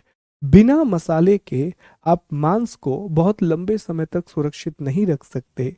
जो मीट है उसे बहुत लंबे टाइम तक प्रिजर्व नहीं रख सकते। यही कारण है कि यूरोपियों के लिए बहुत बहुत जरूरी थे मसाले। मसालों के बिना उनका जीवन बहुत बुरा हो जाता, अदरवाइज वो मीट को प्रिजर्व नहीं कर पाते। और मसालों की आपूर्ति होती थी भारत से और स्पाइस आइलैंड अर्थात इंडोनेशिया। ये मसालों के प्रमुख केंद्र रहे हैं तब भी और आज भी। यहीं से ये मसाले जाया करते थे, यहीं से ये स्पाइसेस जाया करते थे। तो आप सोचें, जो चीज किसी के ईटिंग हैबिट से जुड़ जाए वो चीज बहुत महत्वपूर्ण हो जाती है जब कोई चीज भोजन से जुड़ जाए। तो सबसे पहला जो यहाँ पर कारण माना जाता है कि मांस संरक्षण के लिए, मीट प्रिजर्वेशन के लिए उन्हें आवश्यकता थी मसालों की। तो यहाँ पर पहला कारण क्या आ सकता है हमारा कि मांस संरक्षण हेतु हेतु मसालों मसालों की मांग, demand of spices for meet preservation. और मसाले दो ही जगह से आते थे, या तो भारत से मसाला आएगा या फिर ये मसाला इंडोनेशिया से आएगा। तो मांस संरक्षण हेतु मसालों की मांग, demand of spices to protect to preserve the meat, ये सबसे बड़ा कारण है। और आप समझ भी सकते हैं कि वही मैं कह रहा हूं बार बार कि कोई चीज अगर ईटिंग हैबिट से जुड़ जाए तो ये बहुत महत्वपूर्ण हो जाती है, ये बहुत ज्यादा इंपॉर्टेंट हो जाती है। दूसरा, एक यूरोपीय यात्री भारत और चीन की यात्रा पर आया था जिसका नाम था मार्को पोलो। अब मार्को पोलो जब चीन की यात्रा पर आया और जब ये वापस यूरोप पहुंचा, चीन और भारत वाली यात्रा पर आया, तो इसने पूरे पूर्वी पूर्वी एशिया की समृद्धि की जानकारी दी। ठीक है, अब जैसे मान लो आप पहली बार हिम्मत करके शहर चले गए। आपके यहां से कोई भी व्यक्ति शहर नहीं जाता था, आपने हिम्मत की और आप शहर चले गए। ठीक है, अब जैसे ही आप शहर से वापस आए, जैसे ही आप शहर से वापस आए, आपने शहर के बारे में बताना शुरू कि अरे हम तो वहां जाने से डर रहे थे, वहां तो भैया बहुत अच्छे गोलगप्पे मिलते हैं, अरे वहां जाएंगे तो भैया आपको बहुत सारे रेस्टोरेंट मिलेंगे, थिएटर मिलेगा, ये मिलेगा, वो मिलेगा, फलाना ढिमका, बहुत सारी चीजें। तो क्या होगा, जो आपके गांव के लोग हैं अब वो आकर्षित होंगे शहर की ओर। और अब सिर्फ आप शहर नहीं जाओगे, आपके साथ दूसरे लोग भी अब शहर जाना चाहेंगे, क्योंकि आपने माहौल बना दी। आपने क्या किया है, आपने माहौल बना दिया है। तो यही तो होता है, हम किसी चीज की जब तारीफ करना शुरू करते हैं तो फिर दूसरे लोग भी उसकी तरफ अट्रैक्ट होना शुरू हो जाते हैं। यार ये तो बहुत बड़ी बात है, तो एक प्रॉपर माहौल क्रिएट हो जाता है इस जगह पर। समझ पा रहे हैं इस चीज को आप? तो मार्को पोलो ने यूरोप में एक माहौल बना दिया, यूरोप में एक एटमॉस्फेयर बना दिया। यार भारत में, चाइना में बहुत पैसा है, एक्सट्रीम वेल्थ है, हमें जाना चाहिए वहां पर, वहां से वेल्थ लेकर के आनी चाहिए। तो इस बात का बहुत प्रभाव पड़ा यूरोप के लोगों पर, और विशेष तौर पर इन बातों का प्रभाव व्यापारी और राजाओं पर पड़ता है। किस पर पड़ता है? व्यापारी और राजाओं पर पड़ता है। ठीक है। तीसरी जो चीज थी के बारे में भी आप समझें। तीसरी चीज थी ईसाई धर्म का प्रचार। ईसाई धर्म का प्रचार। ठीक है। क्या बोलते हैं, प्रोरोगेशन बोलते हैं, प्रोरोगेशन ऑफ क्रिश्चियनिटी। ठीक है। ये क्रिश्चियनिटी को प्रोपोगेट करना चाहते थे हर जगह पर, इसीलिए ये दूसरे देशों में जाना चाहते थे। ठीक है। बेसिकली क्रिश्चियनिटी हो, इस्लाम हो, इनकी कोशिश यही थी कि ज़्यादा से ज़्यादा धर्म का विस्तार करें। तो ये ईसाई धर्म का प्रचार भी करना चाहते थे और अधिक से अधिक लोगों को ईसाई धर्म से जोड़ना चाहते थे। अब चौथा पॉइंट मैं अगले पेज पर लिखूंगा क्योंकि यहाँ पर ये आएगा नहीं या फिर एक पॉइंट यहाँ लिख लो, फिर आगे बढ़ जाते हैं। देखिए, चौथा पॉइंट यहाँ पर है यूरोप में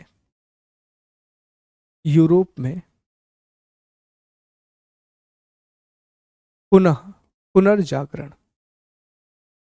यूरोप में पुनर्जागरण, रेनेसो इन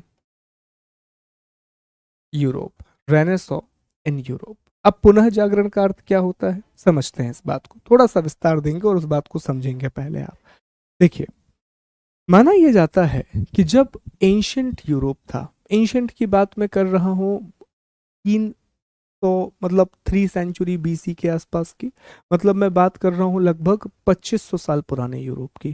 तो माना जाता है 2500 साल पहले का जो यूरोप था, जिसमें बहुत महान महान लोग हुए हैं, सिकंदर हुआ है, उसी समय पर आपको बहुत सारे विद्वान देखने मिलेंगे, एरिस्टोटल, प्लूटो, ये सारे विद्वान देखने के लिए मिलेंगे। तो कहा जाता है कि इस समय का जो यूरोप था वो बहुत ही ओपन ही था, बहुत ओपन था। विज्ञान को बढ़ावा देने वाला यूरोप, ओपन थिंकिंग को बढ़ावा देने वाला यूरोप, मानवतावाद, ह्यूमनिज्म को बढ़ावा देने वाला यूरोप, और सबसे सर्वोपरि चीजें यही होती थी। ठीक है। क्रिश्चियनिटी उस समय पर नहीं थी, याद रखिएगा। उस समय यूरोप में अपने अलग विश्वास चलते थे। ग्रीक की मैं बात कर रहा हूँ, क्रिश्चियनिटी उस समय नहीं थी।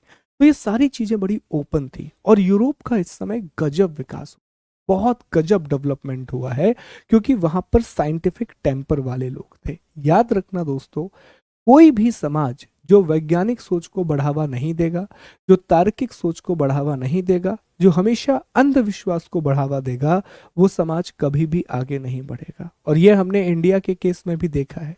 आप देखिए, जो ऋग्वैदिक काल का हमारा टाइम पीरियड था, उसमें भारत में कितना विकास होता है। क्यों? क्योंकि हमारा समाज बहुत ओपन है।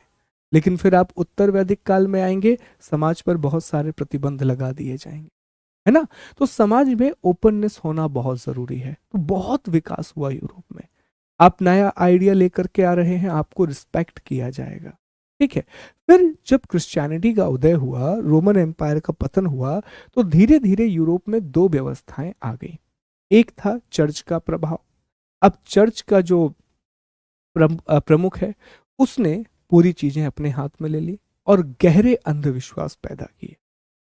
कहा कि भैया, एक एक बहुत सारी मूवीज बनी है यूरोप में, एक कल्चर वहां पर था जिसमें विच हंटिंग की जाती थी, है ना, जिसमें किसी भी महिला पर या पुरुष पर अ, पिशाच होने का आरोप लगा दिया जाता था और उसे जला दिया जाता था।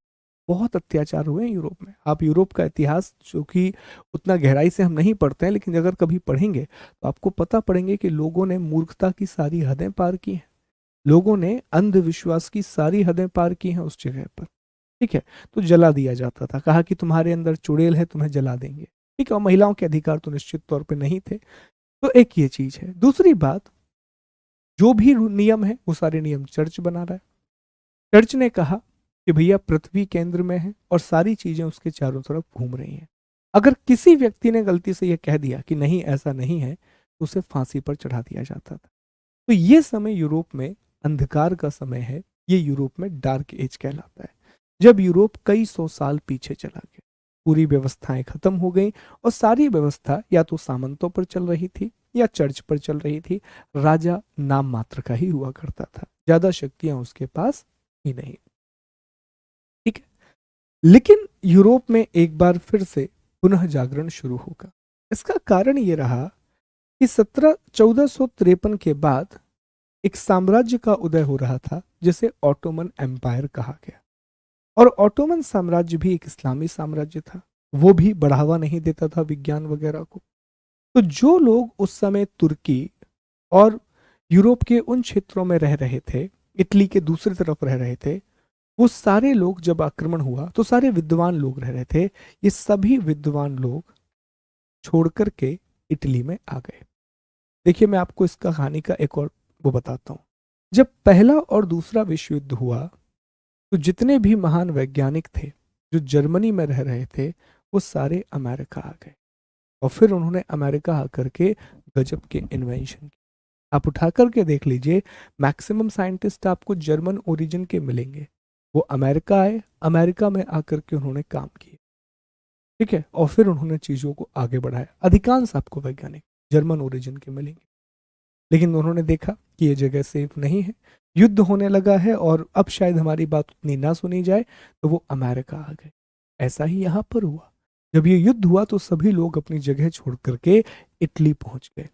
और जब एक जगह पर बहुत सारे इंटेलेक्चुअल्स होते हैं, बहुत सारे बुद्धिजीवी होते हैं, एक कमरे में जब बहुत सारे बुद्धिजीवी एक साथ आप बिठा दीजिएगा, हमेशा आपको कुछ बेहतर चीज ही मिले, क्योंकि उनके पास दिमाग है, वो कुछ ना कुछ इनोवेशन करेंगे।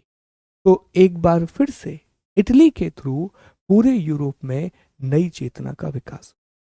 एक बार फिर से इन लोगों ने बताया कि हमें नए साहित्य की ओर जाना हो, हमें दोबारा से यूरोप में वैज्ञानिक चेतना लेकर के आनी होगी, हमें दोबारा से यूरोप में मानवतावाद को स्थापित करना होगा, चर्च के प्रभाव को हमें कम करना होगा, और यूरोप कई प्रकार के परिवर्तनों से जूझे।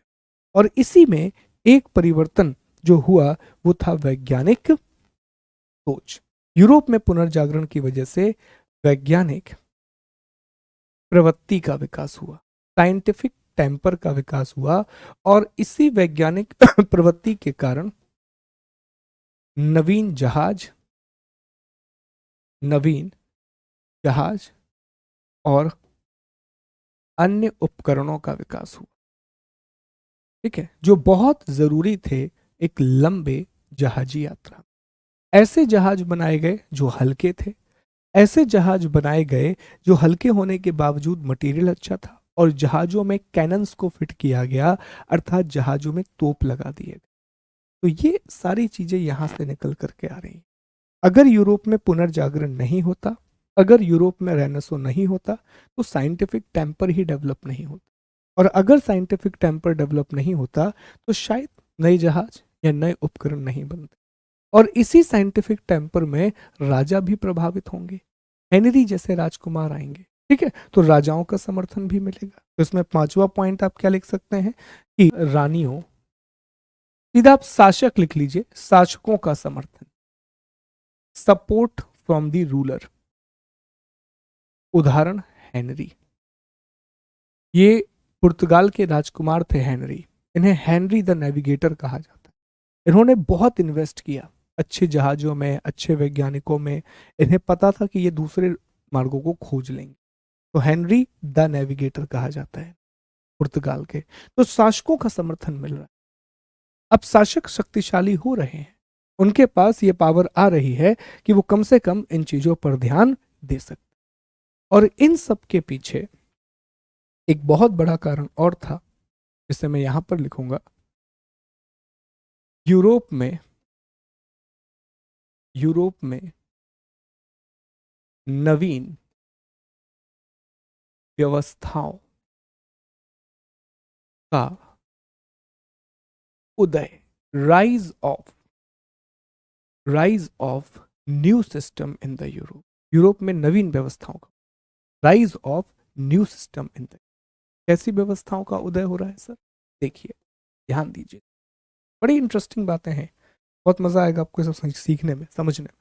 देखो, सबसे पहला उदय ये हुआ कि यूरोप में सामंतवादी सामंतवादी व्यवस्था का पतन हो गया। सामंतवादी व्यवस्था का पतन, अच्छा, कौन से यूरोप में हुआ ये? पश्चिम यूरोप में। ये कहानी बड़ी इंटरेस्टिंग है, सुनिएगा आप। पश्चिमी यूरोप में और सामंतवादी व्यवस्था के स्थान पर नवीन वणिकवादी वणिकवादी व पूंजीवादी व्यवस्था का उदय हुआ। वह पूंजीवादी व्यवस्था का उदय हुआ। ठीक है, इंग्लिश में आप कहेंगे decline of feudal system in western Europe, rise of new capitalist and mercantilist economy, capitalist and mercantilist economy. इसको जरा समझते हैं कि सर ये क्या आप कहना चाह रहे हैं, इससे क्या बातें निकल करके आई। देखिए, पूरे यूरोप में, चाहे वो पश्चिमी यूरोप हो या पूर्वी यूरोप, पश्चिमी यूरोप का अर्थ है जिसमें आज आप Germany France, Britain, Spain, Portuguese को देखते हैं, और पूर्वी यूरोप में जिसमें आप बुल्गारिया, रोमानिया, इन सारे देशों, हंगरी वगैरह को देखते हैं। ठीक है, तो पश्चिमी यूरोप में सामंतवादी, पूरे यूरोप में एक विद्रोह हुआ। सामंतवादी व्यवस्था क्या थी समझ लेते हैं। सामंतवादी व्यवस्था में होता यह था कि राजा जमीन का एक बहुत बड़ा टुकड़ा एक व्यक्ति को दे देता था, उस व्यक्ति को सामंत कहा जाता था, और उसके अंडर में बहुत सारे किसान काम करते थे। तो किसानों के पास अपनी कोई जमीन नहीं होती थी, किसान पूरी तरह से निर्भर होते थे सामंत के ऊपर। ठीक है, तो सामंत के यहाँ पर वो काम करते थे, और पूरी जमीन पर किसका हक होता था? सामंत का हक होता था, फ्यूडल लॉर्ड का हक होता था।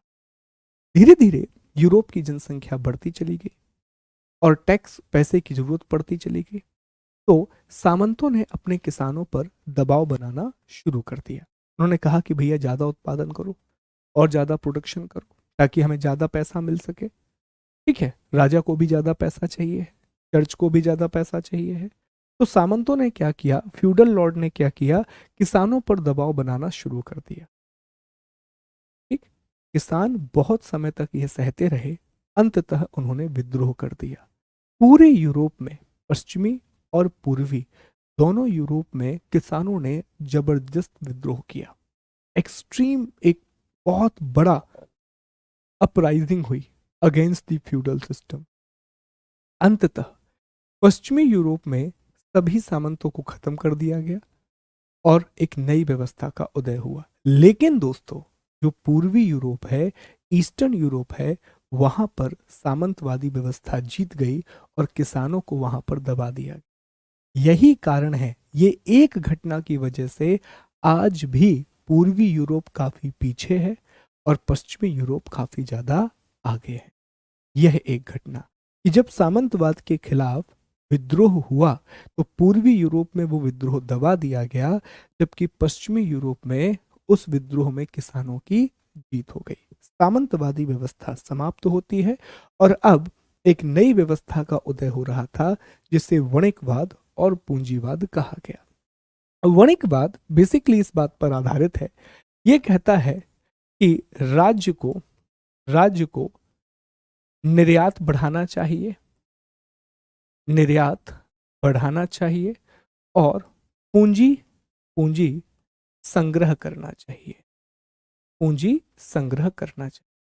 ठीक है, ये वणिकवाद कहता है। जो मर्केंटलिज्म है वो कहता है कि स्टेट को अपने एक्सपोर्ट बढ़ाने चाहिए और वेल्थ को कलेक्ट करना चाहिए। वहीं जब पूंजीवादी व्यवस्था का उदय हुआ तो इसी पूंजीवादी व्यवस्था की वजह से, कैपिटलिज्म की वजह से, इस पूरे क्षेत्र में इंडस्ट्रियल रेवोल्यूशन आ गया, औद्योगिक क्रांति आ गई। अब जब औद्योगिक क्रांति आई तो यहाँ पर नवीन तकनीक से फैक्ट्री लगने लगी, नए कारखाने लगने लगे, और अब इन कारखानों को दो चीजों की जरूरत थी। एक तो इन्हें कच्चा माल चाहिए था ताकि ये चीजों को बना सकें, रॉ मटेरियल चाहिए था बड़ी मात्रा में, और रॉ मटेरियल के साथ साथ इन्हें अब नए बाजारों की तलाश थी, इन्हें अब नए मार्केट चाहिए थे। याद कीजिए, हमने कल आपको ये समझाया था कि एक समय पर यूरोप में ये होने लगेगा कि अब लोगों के पास बहुत ज़्यादा मटेरियल बन के तैयार हो जाएगा, क्योंकि फैक्ट्री सामान बना रही है। तो उस कपड़े को या जैकेट को बनाने के लिए बहुत बड़ी मात्रा में रॉ मटेरियल चाहिए, और फिर दूसरी ओर आपको बाजारों की आवश्यकता होगी, दूसरी ओर आपको नए बाजार चाहिए जहां पर इस सामान को आप गला सके। तो पहले वणिकवाद आया, मर्केंटिलिज्म आया, और फिर पूंजीवाद आया, अर्थात कैपिटलिज्म आया, जिसकी वजह से इंडस्ट्रियल रेवोल्यूशन आया, फैक्ट्रियां बनाई गई जिनके लिए कच्चे माल की जरूरत थी और बाजारों की जरूरत थी। तो ये संभव हो सकता था उपनिवेशवाद से। ये किससे संभव हो सकता था? उपनिवेशवाद से ही ये संभव हो सकता था। तो अल्टीमेटली इसने किस चीज को बढ़ावा दिया? इन दोनों चीजों ने, वणिकवाद और पूंजीवाद, इन्होंने बढ़ावा दिया उपनिवेशवाद को। कनेक्ट कर पा रहे हैं? इन्होंने किसको बढ़ावा दिया? कलोनियलिज्म को, उपनिवेशवाद को बढ़ावा दिया। तो सामंतवादी व्यवस्था का पतन हो जा रहा है, वणिकवादी और पूंजीवादी व्यवस्था का उदय हो गया, जिसकी वजह से अल्टीमेटली इन्हें जरूरत थी कच्चे माल की, बाजारों की, बहुत सारी पूंजी की, निर्यात को बढ़ाने की। तो इसका सबसे अच्छा तरीका क्या था? दूसरे देश को गुलाम बना लेना। जहां से आप सामान बुला रहे हो उसी देश को अपना उपनिवेश बना लो, तो अब उसे पैसा नहीं देना पड़ेगा, आपको उल्टा वहां से पैसा मिलेगा। तो ये व्यवस्था थी। इसके अलावा एक काम और भी हुआ, इसके बारे में भी आपको पता होना चाहिए कि इसी समय यहाँ पर यूरोप में धर्म सुधार आंदोलन भी हुआ। धर्म सुधार आंदोलन, धर्म सुधार आंदोलन, जिसे हम प्रोटेस्टेंट प्रोटेस्टेंट आंदोलन के रूप में जानते हैं, आंदोलन के रूप में जानते हैं। और इसका प्रभाव क्या हुआ? इसका प्रभाव यह हुआ दोस्तों कि अल्टीमेटली चर्च के प्रभाव में कमी आ गई, decline in the dominance of church, church के प्रभाव में कमी, decline in the dominance of church. और दूसरा यहाँ पर प्रभाव ये हुआ कि नवीन व सशक्त सशक्त राष्ट्र राज्यों का उदय, rise of new and powerful nation state. Rise of new and powerful nation state मतलब पहली बार लोग ये समझेंगे कि वो एक देश के नागरिक हैं, वो किसी सामंत के नागरिक नहीं हैं, वो किसी देश के नागरिक हैं। चर्च का प्रभाव कम होगा, जिसकी वजह से नवीन और सशक्त राष्ट्र राज्यों का उदय होगा, राइज होगा new and powerful nation states का। ठीक, तो ये सारी चीजें आती हैं दोस्तों, इन सब को हम कहते हैं कि ये दीर्घकालिक कारण है। ये कैसे कारण है? दीर्घकालिक कारण है। तो सर तात्कालिक कारण क्या था? What was the immediate reason? पहले मुझे एक बात बताओ, यहां तक आपको मेरी बात समझ में आई? ठीक है, यहां तक मेरी बात समझ में आई? बताइए। फिर मैं आपको तात्कालिक कारण की ओर ले चलता हूं। ये तो हो गए बड़े ही दीर्घकालिक कारक, बड़े ही लॉन्ग टर्म रीजन।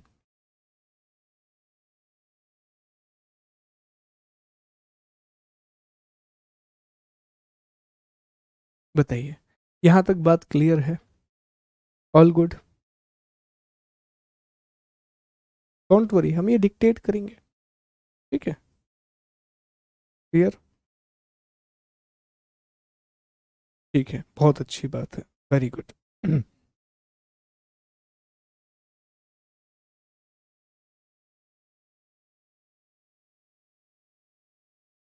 ओके, अब हम बात कर लेते हैं उस तात्कालिक कारण की जिसकी वजह से ये पूरी कहानी आगे बढ़ेगी।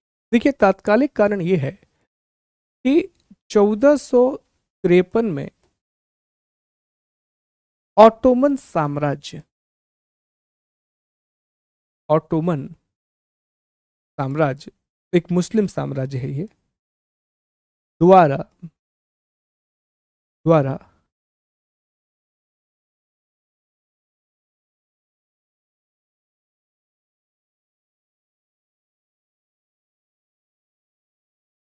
कुस्तुनतुनिया पर अधिकार। अब इसे समझाएंगे हम डिटेल में अभी आपको। कुस्तुनतुनिया पर अधिकार, इंग्लिश में से आप लिखेंगे ऑटोमन एम्पायर कैप्चर्ड कॉन्स्टेंटिनोपल। ठीक है, कुस्तुनतुनिया उसका हिंदी में नाम है, एक जगह है बेसिकली जो तुर्की में आती है। इंग्लिश में आप लिखेंगे ऑटोमन एम्पायर कैप्चर्ड कॉन्स्टेंटिनोपल इन 1453। ठीक है, 1453 में ऑटोमन साम्राज्य द्वारा कुस्तुनतुनिया पर अधिकार। अब ये कहानी क्या है सर, इसको जरा समझाइए थोड़ा सा, इससे क्या हो गया। देखो, हमने आपको समझाया कि जो, एक मिनट रुकिए,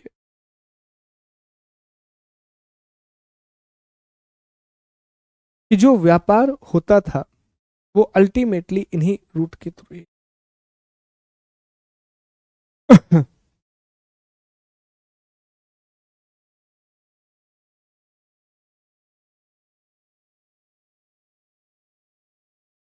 ठीक है, जो व्यापार हो रहा था वो इन रूट्स के थ्रू हो रहा था, जो हमने अभी आपको दिखाए थे कि इस तरह से व्यापार हुआ करता था। ये व्यापार के अलग अलग रूट थे, यहाँ से सामान, ये कॉन्स्टेंटिनोपल है, ये वो जगह है जिसे कॉन्स्टेंटिनोपल कहा जाता है।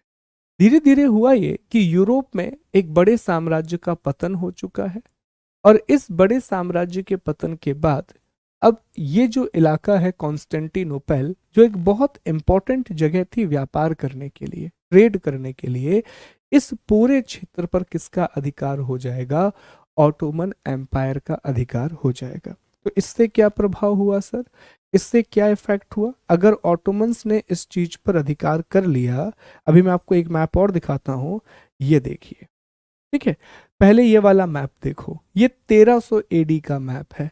अभी इन क्षेत्रों पर, इस पूरे एरिया पर आप देखें तो अभी भी बैजेंटाइन एम्पायर का अधिकार है, अभी भी आपको बैजेंटाइन साम्राज्य का अधिकार दिखेगा। और ये वो जगह है जिसे हम कह रहे हैं कॉन्स्टेंटिनोपल, अर्थात कुस्तुनतुनिया। किसका अधिकार है 1300 में? तो आप देखिए बैजेंटाइन एम्पायर का अधिकार है।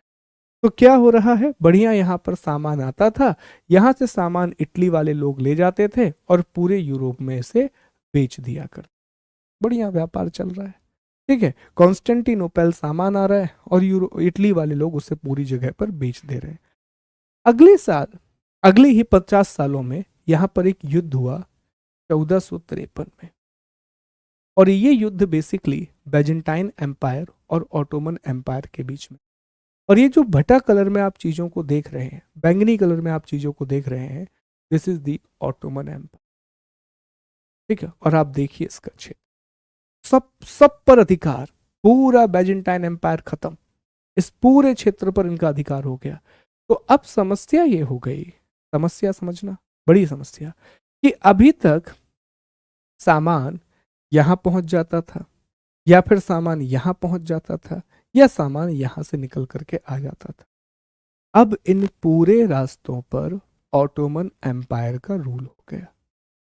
तो हम बचपन से ये सुनते आए हैं कि भैया ऑटोमन एम्पायर ने ट्रेड बंद कर दिया। ट्रेड कोई बंद नहीं करता, चाहे आप क्रिश्चियन हो, मुसलमान हो, आपके धार्मिक भावनाएं कितनी भी अलग हो, लेकिन ट्रेड कोई बंद नहीं करेगा। ऑटोमन एम्पायर ने इन सबको कैप्चर किया, ट्रेड बंद नहीं किया।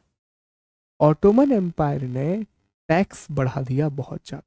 और दूसरी बात, पहले इटली के अलावा दूसरे यूरोपीय लोग भी व्यापार करते थे। ऑटोमन एम्पायर ने पूरे अधिकार इटली को दे दिए, मतलब वेनिस, जेनोआ, यही लोग व्यापार कर। तो अब एक अधिकार हो गया इटली का, यहां से टैक्स बढ़ चुका है, फिर यूरोप में पूरा सामान कौन भेजेगा? इटली के लोग भेजेंगे। तो इससे मुझे बताओ, इटली में अब देखो दो चीजें चल रही हैं साथ में, एक तरफ आपने टैक्स बहुत बढ़ा दिया है, दूसरी ओर पूरे अधिकार इटली के पास आ चुके हैं। और यूरोप के देशों में कौन सी सोच आ रही है? यूरोप के देशों में वैज्ञानिक सोच आ रही है, वणिकवाद की सोच आ रही है। वो कह रहे हैं कि भैया हमें पैसे को बचाना है, हमें वेल्थ को अक्यूमुलेट करना है, कलेक्ट करना है, लेकिन इस हिसाब से तो हमारा पैसा लुट जाएगा। आपने टैक्स इतने बढ़ा दिए हैं तो मसालों की कीमत दोगुनी तीगुनी हो चुकी है। जो भी आइटम चाइना इंडिया से आ रहे थे वो 2 और 3 गुने रेट पर अब आ रहे हैं। तो इससे अल्टीमेटली यूरोप में क्या होगा कि अब इसका कोई रास्ता निकालना पड़ेगा। इतने महंगी दामों पर ना हम मसाले खरीद सकते हैं, इतने महंगे दामों पर ना हम कपड़े खरीद सकते हैं। तो यूरोप के पूरे देशों ने ये तय किया कि अब सब देश अलग अलग अपने अपने लेवल पर तय कर रहा है कि हम एक दूसरा रास्ता ढूंढेंगे जिससे हम पूर्वी एशिया पहुंच सकें, जिससे हम ईस्टर्न एशिया में पहुंच सकें। और हर कोई व्यक्ति खोज पर निकलेगा। इटली वाले भी जहाज भेज रहे होंगे, पुर्तगाल और स्पेन इसमें बहुत आगे रहेंगे। पोर्चुगीज और स्पेन कोलंबस को भेज देंगे, वो बार्थोलोमियो डियास को भेज देंगे। ठीक है, तो कोलंबस गलती से कैरेबियन आइलैंड पहुंच जाएगा, अमेरिका की खोज करके आ जाएगा वो। ठीक है, बार्थोलोमियो डियास अफ्रीका में केप ऑफ गुड होप तक आ पाएगा। अंततः वास्को डिगामा 1498 में भारत पहुंच जाएगा। तो ऐसा नहीं हुआ कि 1453 के बाद व्यापार बंद हो गया। व्यापार बंद इसलिए नहीं हो सकता क्योंकि व्यापार अर्थव्यवस्था की रीढ़ होती है और इतने बड़े साम्राज्य को चलाने के लिए आपको पैसे की जरूरत थी। इन्होंने बस टैक्स को बहुत बढ़ा दिया और पूरा अधिकार इटली को दे दिया। तो यूरोप का व्यापार इटली वाले संभालते थे, भारत से ऑटोमन एम्पायर, ऑटोमन एम्पायर से इटली, इटली से यूरोप। तो चीज़ें बहुत महंगी हो गई, चीज़ों का प्राइस बहुत ज़्यादा बढ़ गया, जिसकी वजह से स्पेन जिसकी वजह से स्पेन जैसे देशों ने और पुर्तगाल जैसे देशों ने डिसाइड किया कि अब वो नए रास्तों की खोज करेंगे, अब वो नए मार्गों की खोज करेंगे। और ये पुर्तगाल है, ये स्पेन है। यहाँ से उन्होंने अलग अलग वयाग भेजना शुरू कर दिया, अलग अलग रास्ते उन्होंने भेजना शुरू कर दिया। और जब दोनों ने एक बड़ी लंबी खोज कर ली, दोनों ने एक बड़ी लंबी खोज कर ली, तो इन दोनों ने अपने साम्राज्य को बांट लिया।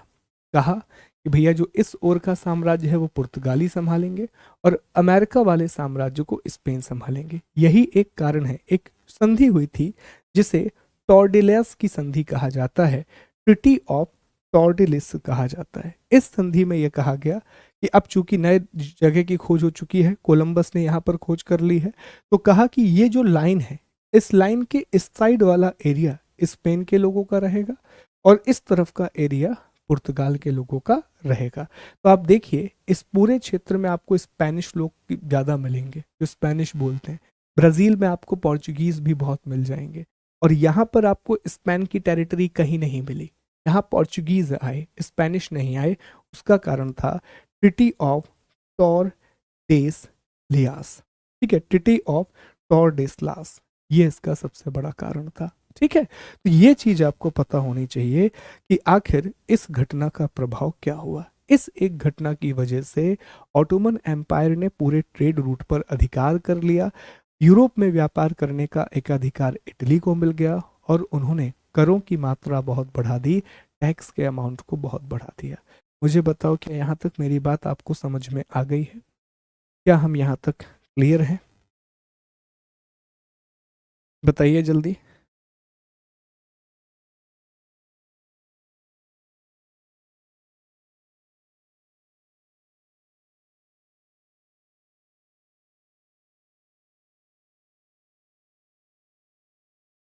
बताइए। और वास्को डिगामा भी सेकंड अटेम्प्ट में नहीं, वास्को डिगामा में आ गया था। ठीक है, वास्को डिगामा पहले अटेम्प्ट में इंडिया पहुंच गया था। उसके पास एक गुजराती यात्री थे अब्दुल मजीदी, जिसकी मदद से पहुंच गए थे। ठीक है, क्लियर है? ओके, बहुत अच्छी बात है। तो कल मैं इसको डिक्टेट कराऊंगा, लेकिन क्या आप प्रश्न लिखने की कोशिश नहीं, अभी हम first world war second world war की चर्चा नहीं करेंगे। ठीक है, फर्स्ट और सेकेंड वर्ल्ड वॉर की चर्चा अभी नहीं होगी। ओके, चले तो एक प्रश्न आप लिख लीजिए, आप लिखने की कोशिश कीजिएगा। अच्छा एक काम करो, आज मत लिखो, कल पहले मैं आपको डिक्टेट करवा दूंगा, फिर आप उसको लिख करके लाना। कि लिखने की कोशिश करोगे? कोशिश तो कर ही लो यार। ठीक है, कोशिश तो कर ही लो लिखने की। एक लिख लो प्रश्न, लिखो प्रश्न लिखो। भारत में यूरोपीय कंपनियों भारत में भारत में यूरोपीय कंपनियों के आगमन के कारणों को समझाइए। Explain the reasons behind the arrival of Europeans in India. कोई बुक नहीं लेना है क्वेश्चन प्रैक्टिस के लिए। मैपिंग में तो आसान था समझना सारी चीजें, कोई बात नहीं। ठीक है, एक बार मैं एक तक कल फिर आपको समझा दूंगा। ठीक है, चलिए। अभिजात मतलब होता है रॉयल फैमिलीज, कुलीन वर्ग। ठीक है, चलिए मैं दोनों पीडीएफ अब देखिए, अभी कल का पीडीएफ तो आपको मिल जाएगा, लेकिन यहाँ से पीडीएफ नहीं है, यहाँ से मैं आपको मैप वगैरह दे दूंगा। ये यहाँ से अब मैं सारी चीज़ें आपको डिक्टेट करा रहा हूँ, जैसा आप लोगों ने कहा भी था। तो आई थिंक ये सही है, आपको चलेगा ये वाला तरीका। तो मैं सारी चीज़ें बोर्ड पर एक्सप्लेन कर रहा हूँ। Will it be all right for all of you? ये सही रहेगा क्या आप लोगों के लिए? बताइए मुझे एक बार।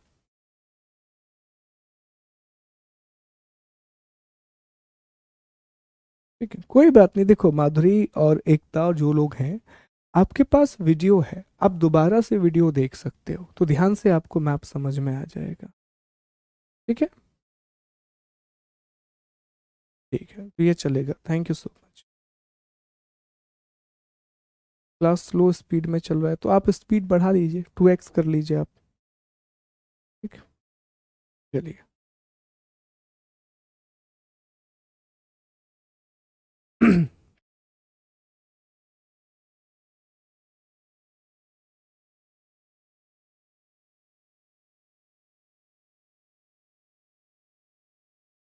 नहीं, अभी तो पीडीएफ बन ही नहीं रहा है, तो मैं आपको लिखने क्यों दूंगा? ठीक है, अच्छा एक काम करेंगे, जैसा मैंने आपसे कहा था कि हमें मैराथन की ज़रूरत पड़ेगी, और जैसा हमने टारगेट किया है कि हमें जनवरी तक हमारी मॉडर्न हिस्ट्री को ख़त्म करना है, और आप जान रहे हैं कि ये बड़ा सिलेबस है। तो जल्द ही मैं आपका एक 4-5 घंटे का मैराथन लेने वाला हूँ। हम दो ऐसे बीच बीच में मैराथन लेते रहेंगे, तो आप तैयार रहिएगा, बस मैं आपको ये बता रहा हूँ। ठीक है, इस महीने का टारगेट हमारा ये है कि दिसंबर का महीना ख़त्म होने से पहले हम यूरोपीय कंपनियों का आगमन, भारत में ब्रिटेन का विस्तार, और ब्रिटेन की आर्थिक नीतियों को समझने का प्रयास कर लें, इकोनॉमिक पॉलिसीज को समझने का प्रयास कर लें। मतलब एक जो हिस्सा है उसे हम समझने की कोशिश करेंगे, इस महीने का टारगेट रहेगा। ठीक, तो प्रिपेयर रहिएगा। 2-3 मैराथन इस महीने आपकी होंगी, जो थोड़ी बड़ी बड़ी मैराथन होंगी। ठीक है, ओके, चलिए। Thank you so much, take care, God bless you all of you.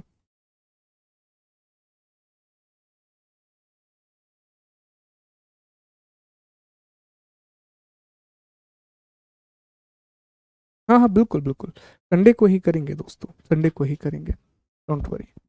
अच्छा, मुझे एक छोटी सी बात और बताओ, अभी आपका जो ज्योग्राफी का सेशन है, अभी 1-2 दिन नहीं होगा क्या? कल परसों नहीं होगा? एक छोटी सी जानकारी आप दे सकते हैं, ज्योग्राफी का सेशन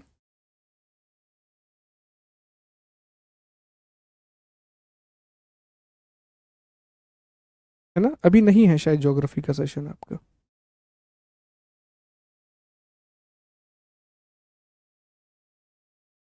ठीक है, चलिए।